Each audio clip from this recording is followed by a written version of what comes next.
Halo Sobat Catur semua, selamat bertemu kembali. Olimpiade Catur tahun 2021 sudah dimulai. Indonesia yang masuk di Pool A yang terdiri dari Indonesia, Filipina, Shenzhen China, Australia, Kyrgyzstan, Singapura, Bangladesh, Irlandia, Lebanon, dan Cina Taipei. Dan Indonesia berhasil menjuarai Pool A. Di ronde kedua, Indonesia berhasil mengatasi Kyrgyzstan dengan skor 5,5. Dan salah satu kemenangannya dipersembahkan oleh Grandmaster Susanto Megaranto yang mengalahkan International Master Semete Toloken Tegin. Oke, langsung saja kita ikuti partai dari Susanto Megaranto saat mengalahkan Semete Toloken Tegin, di mana partai berakhir dengan skakmat. Semete Toloken Tegin yang memegang putih memulai permainan dengan D4. Dan Susanto Megaranto membalas kuda F6, C4, E6 membuka lajur pengembangan gajah. Putih mengembangkan kudanya dan kuda ini langsung dipaku dengan gajah hitam. Lalu Semete bermain E3 membuka diagonal gajahnya. C5, kuda G ke E2 dan D5. 4 pion di depan ini saling bertatap muka dan beradu. A3 mengusir gajah. Daripada gajah ini mundur, Megaranto menukar dengan kuda di C3 dan balik dipukul kuda putih. C kali D4, E kali D4, D kali C4 dan balik gajah mengambil.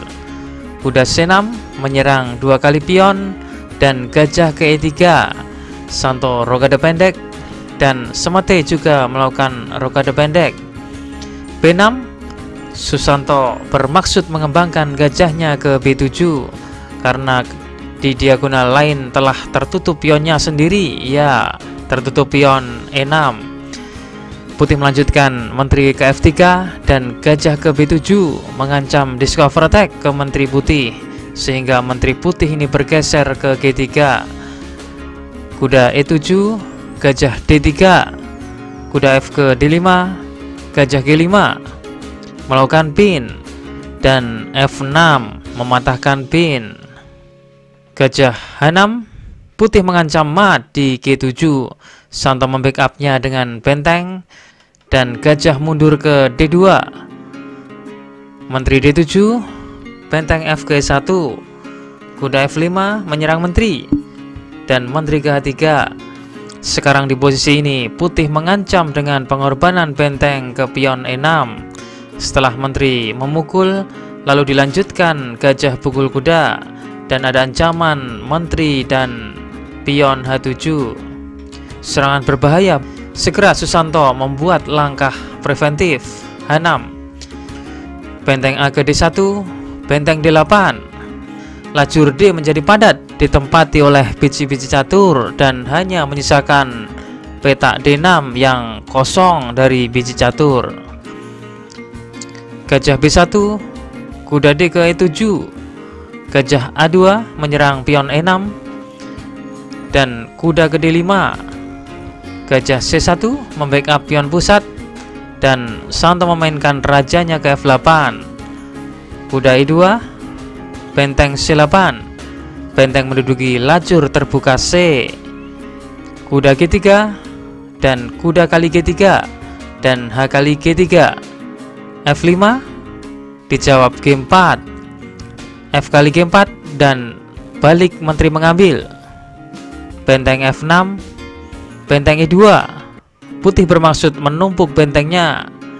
Hitam menteri F7, putih benteng D ke E1, benteng G6 menyerang menteri dan menteri ke H3. Dan secara mengejutkan, Santo memainkan benteng kali C1. Susanto melakukan pengorbanan kualitas sementara. Tujuannya adalah menghilangkan gajah yang melindungi peta F4 yang nanti akan ditempati kuda hitam.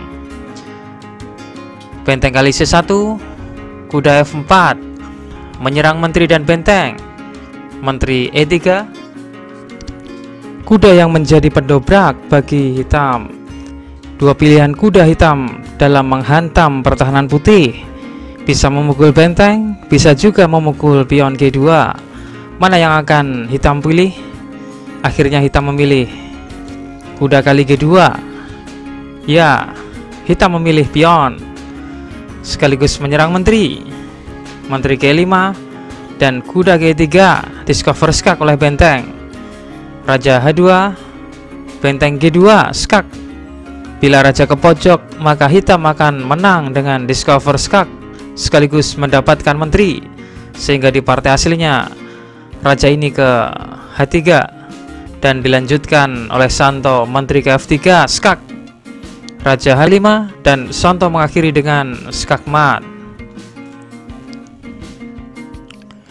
Berikutnya kita tampilkan kunci jawaban problem catur video yang kemarin. Kuncinya gajah D2 apabila raja E5, gajah F4 skak, raja F5, dan gajah ke E6 skak mat.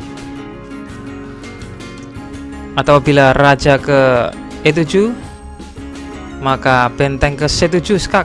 Apabila raja kali F8, maka gajah ke H6 skak mat.